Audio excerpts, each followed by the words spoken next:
ওর স্বাদটা অনেক চেনা মনে হয়েছে। আমার মা রান্না করেছে, ভালো হয়নি? এই হ্যাঁ, অনেক সুন্দর হয়েছে। তুমি এনাকে চেনো নাকি মা? এটা আমাদের মেয়ে। না, এটা আমার মেয়ে। হ্যাঁ, আমার দুটো ছেলে হয়েছে, তারাই আমাকে বাড়ি থেকে বের করে দিয়েছে। করে জামা তোর আব্বাকে ফিরিয়ে লে আয়। আব্বা,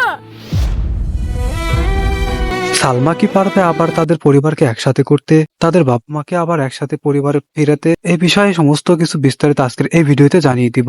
কন্যা সন্তান নাটকটি আপলোড করা হয়ে গেছে, আপনারা দেখে আসতে পারেন। কন্যা সন্তান নাটকটিতে সালমা, টনি এবং আরো অনেকেই অভিনয় করেছেন। এখানে টনি একটা বিয়ে করে, আর বিয়ে করার পরে তাদের ফ্যামিলিতে একটা কন্যা সন্তান হয়। আর কন্যা সন্তানকে অকল্যাণকর মনে করে তার স্ত্রীকে বাড়ি থেকে বের করে দেয়। বের করে দেওয়ার পরে তারা দুজন মেয়ে এবং মা তারা চলে যায় বাড়ি থেকে এবং অন্য এক জায়গায় তারা থাকতো এবং সেখানে তাদের মেয়েটিকে আস্তে আস্তে বড় করতো, বড় করে লেখাপড়া করিয়ে শেষ পর্যন্ত তাকে ডক্টর বানায়। আর ডক্টর বানানোর পরেই যখন তার বাবার সাথে দেখা হয় তখনই যেই ঘটনাটি ঘটে। বন্ধুরা, এই নাটকটি পুরোটা দেখতে পল্লিগ্রাম টিভি এবং মনের মতো টিভি, পল্লিগ্রাম টিভি অফিসিয়াল থেকে দেখে আসুন।